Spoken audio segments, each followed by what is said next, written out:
မင်္ဂလာပါသစီညွှန် channel ကနေကြိုဆိုလိုက်ပါတယ်ဒီကောင်းစီကွင်းထိုးနည်းလေးကိုထိုးပြတော့မှာဖြစ်ပါတယ်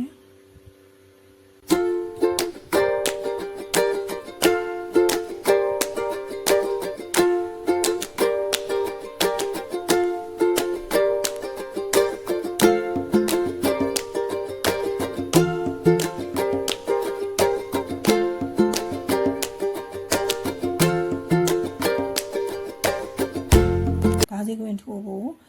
အနံပါတ်ကို 2.5 mm သုံးထားပါတယ်ခေါင်းစီကွင်းတစ်ခွင်ကတ်ကြီးစိမ်းရောင်ပိုလီ8ပလိုင်းနဲ့အဝါရောင်ပိုလီ12ပလိုင်းတို့ကိုသုံးထားပါတယ်ပထမအဆုံးပိုလီ12ပလိုင်းအဝါရောင်လေးကိုစလင်းနော်လေးလုပ်ပြီးရင်ခေါင်းစီကွင်းကျိုးမှာလာပြီးတော့ခြီးပြီးတော့တိုင်တိုလေးတွေထိုးသွားပါ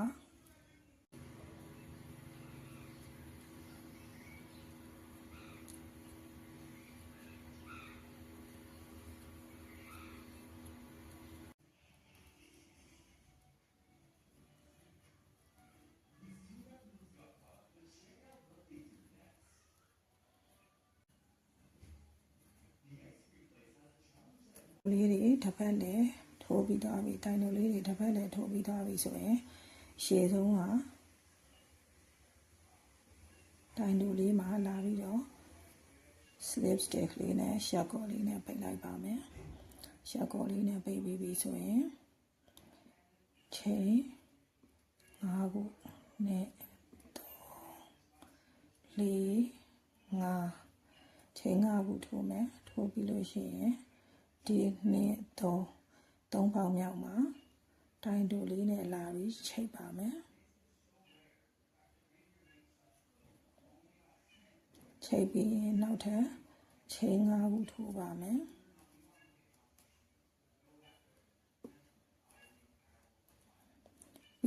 5ခုပြီးရင်ဒီနှစ်3ပေါင်မြောက်မှာတိုင်တိုနဲ့လာပြီးတော့ထိုးပါမယ်ပြီးရင်ဒီနှစ်3 4 5ပြီးရင်ဒီနှစ်3ပေါင်မြောက်မှာတိုင်တိုနဲ့လာပြီးတော့ချိတ်ပါမယ်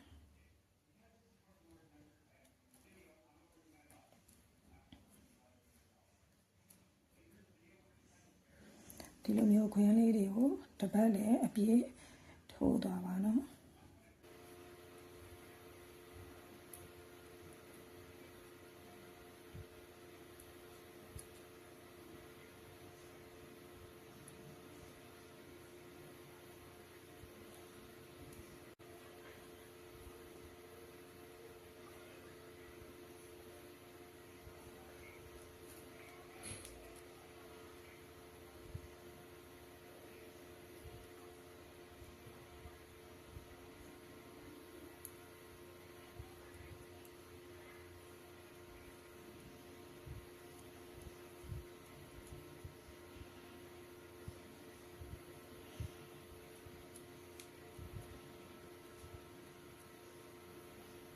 ဒီမှာက3ပေါက်မဟုတ်4ပေါက်ဖြစ်နေတော့1 2 3 4ပေါက်ဖြစ်နေတော့4ပေါက်မြောက်မှာပဲတခါတိုင်တိုနဲ့ထိုးလိုက်မယ်ထိုးပြီးပြီဆိုရင်ဒါအကုန်လုံးဒီလိုခွင်းလေးတွေရသွားပြီဆိုလို့ရှိရင်ဒီဘက်ကိုလာပြီးတော့တိုင်တိုနဲ့တွဲမယ်ဒီဘက်ကိုတွဲပြီးရင်ဒီမှာဖုံးမီ5ခုရှိထားတဲ့အတွက်ကြောင့်မလို့ဖုံးမီ5ခုရှိထားတဲ့ကြောင့်မလို့တိုင်တိုနဲ့တစ်ခါ2ခါ3ခါ4ခါ5ခါ6ခါ9ခါတိုင်တိုနဲ့9ခါတစ်ခါထပ်ခုမယ်ပြီးရင်ဒီဘက်ကိုကူးမယ်ကူးပြီးရင်တစ်ခါ2ခါ3ခါ4ခါ5ခါ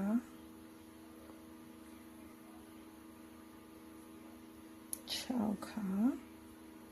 9ခါဒီလိုမျိုးလေးရမယ်တစ်ခါဒီဘက်ကိုကူးပြီးတော့တစ်ခါ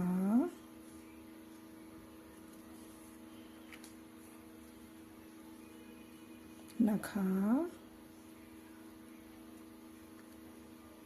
3ခါ4ခါ5ခါ6ခါ9ခါအဲ့လိုမျိုးတစ်ခွင်းကို9ခါစီနဲ့ဒီဘက်ကိုပတ်ပတ်လဲထိုးသွားပါမယ်နော်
ရှက်ကော်လေးနဲ့ချိတ်ပြီးရင်ဖုံးပြီးတစ်ချက်ထိုးပါမယ်ထိုးပြီးရင်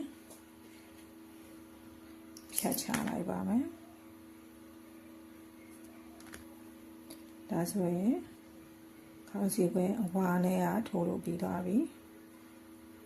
ဒီအတိုင်းလေးလည်းပန်းလို့ရတယ်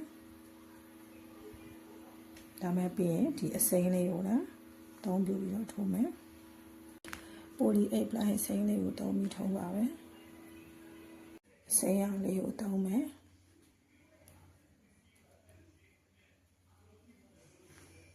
ဒီကနေပြီးတော့ဒီအလဲခွင်းကနေပြီးတော့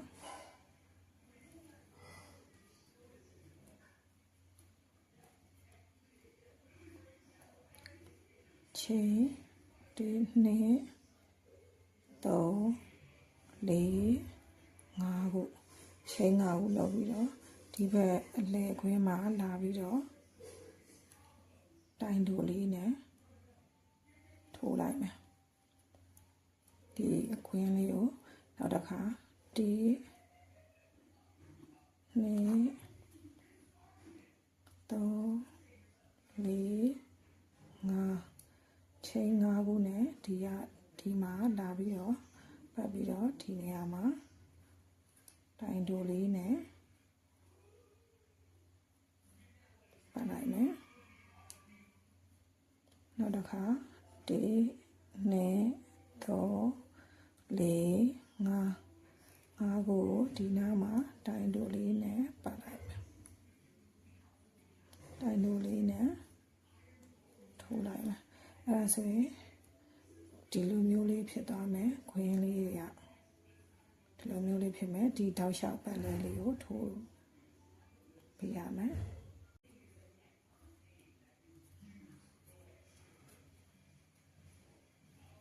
ချိန်5ခုဒီဘက်မှာတိုင်တူနဲ့လာပြီးတော့ချိန်မယ်ချိန်5ခု3 4 5ချိန်5ခုဒီဘက်မှာတိုင်တူနဲ့ချိန်မယ်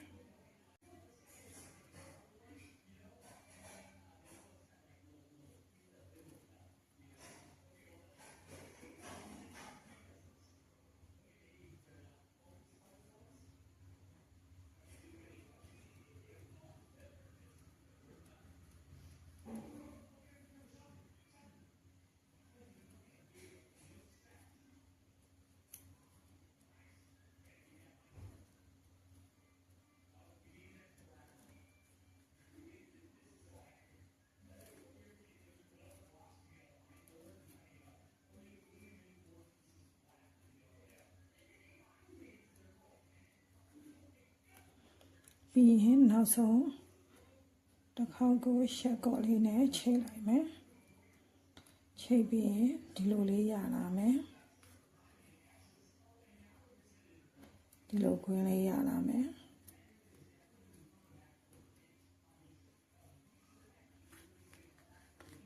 ဒီလိုမျိုးလေးရလာမယ်နော်ပြီးလို့ရှိရင်ပါပြီဆိုရင်နောက်တစ်ချောင်းတက်ဖို့အတွက်ဖုံမီထိုးမယ်ဖုံမီထိုးပြီးရင်ဒီခွင်းထဲမှာတိုင်တူလေးထိုးမယ်တိုင်တူလေးထိုးပြီးရင်တိုင်လက်ထိုးမယ်တိုင်လက်ထိုးပြီးရင်တိုင်ရှည်3 ငါထိုးမယ်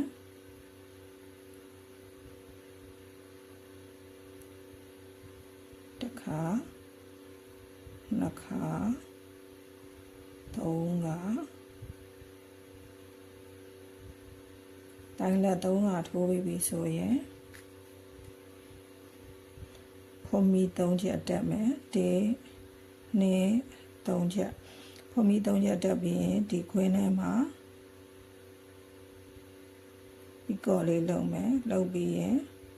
ဒီလိုမျိုးလေးလုပ်လိုက်မယ်ပြီးရင်တိုင်ရှည်3 ကပြန်ထိုးမယ်ဒီ2 3တိုင်ရှည်3 ကထိုးပြီးရင်တိုင်လက်တစ်ခါထိုးမယ်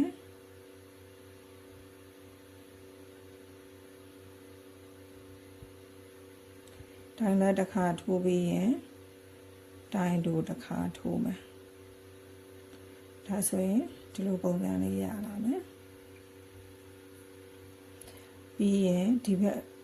ချမ်းကိုတိုင်တူနဲ့တစ်ခါလာမယ်တိုင်တူပြီးရင်တိုင်လက်တစ်ခါလာမယ်တိုင်လက်တစ်ခါလာပြီးရင်တိုင်ရှည်3 ကလာမယ်တစ်ခါ2 ခါ3 ကတိုင်ရှည်3 ကပြီးရင်ဖုံမီ3 ကထိုးမယ်ဖုံမီ3 ကထိုးပြီးရင်ဒီမှာပီကော့လေးလုပ်မယ်လုပ်ပြီးရင်တစ်ခါတိုင်ရှည်3 ကထပ်ထိုးမယ်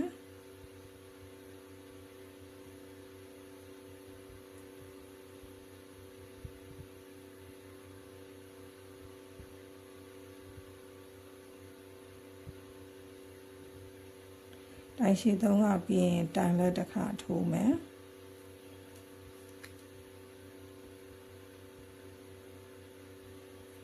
တိုင်လက်ပြီးရင်တိုင်တူထိုးမယ်2 ခုရပါပြီဒီဘက်တစ်ခုကိုတစ်ခါထပ်ထိုးပါမယ်တိုင်တူထိုးမယ်တိုင်လက်ထိုးမယ်တိုင်ရှည်3 က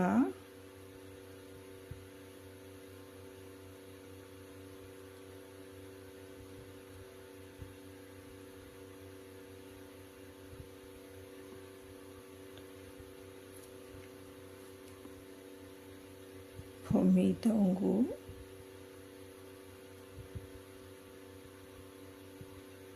ပြီးတော့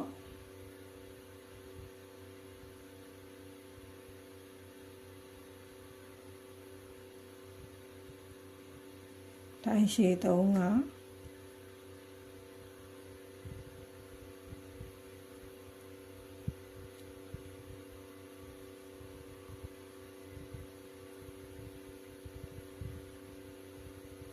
တိုင်းလက်တစ်ခါတိုင်းတူတစ်ခါ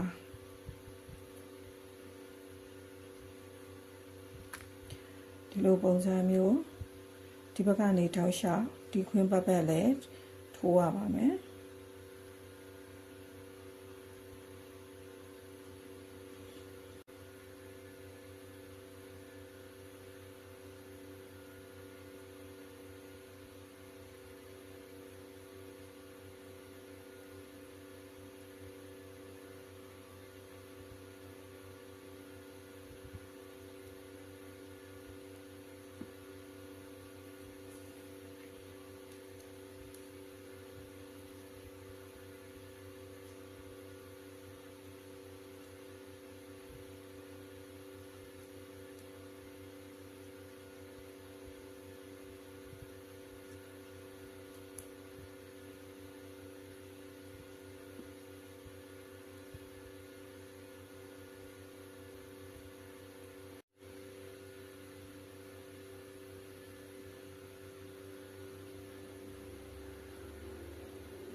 ဒါဆိုရင်ပတ်လည်းပြီးသွားရင်ဒီဘက်က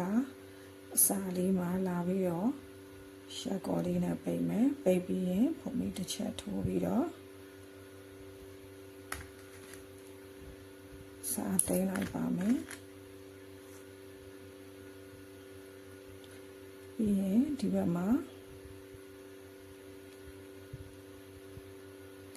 စာကိုနောက်ဘက်ကိုပို့ပြီးတော့တိတ်လိုက်ပါမယ်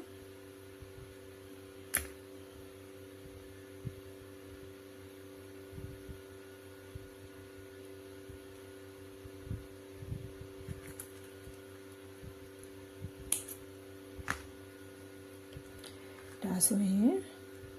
ခေါင်းစီခွန်းလေးပြီးသွားပါပြီ